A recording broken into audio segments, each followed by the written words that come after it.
বিষ্ণু বলেছেন এই আল হাইয়ুল কাইয়ুম এটা হচ্ছে ইসমে আজম, যে ইসমে আজম দিয়ে দোয়া করলে আল্লাহ দোয়া কবুল করে, আল্লাহর কাছে কিছু চাইলে আল্লাহ দেয়। এক সাহাবী দোয়া করতেছে ইয়া হাইয়ু ইয়া কাইয়ুম, বিষ্ণু নবী বলে এই সাহাবী তো ইসমে আজম দিয়ে দোয়া করতেছে, তাহলে দোয়ার সময় বলবেন ইয়া হাইয়ু ইয়া কাইয়ুম, আল্লাহর এই দুটো নাম ধরে ধরে আল্লাহরে ডাকবেন, তাইলে ওই দোয়া কবুল পারা যাবে।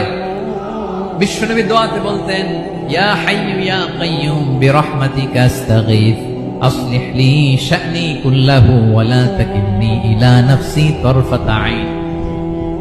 ও হাইয়ু ওয়া কাইয়ুম, ও শাশ্বত চিরঞ্জীব আল্লাহ, আসলিহ লি শা'নি কুল্লাহ, আমার সব কিছুকে আপনি ফিক্স করে দেন, ঠিক করে দেন। এক পলকের জন্য, এক চোখের পলকের জন্য আমার কোনো কাজ আপনি আমার উপর ছেড়ে দিয়েন না, সব কাজ আমি আপনার কাছে সুপর্দ করে দিলাম। সুবহানাল্লাহ পড়েন। বিষ্ণু বলেছেন এই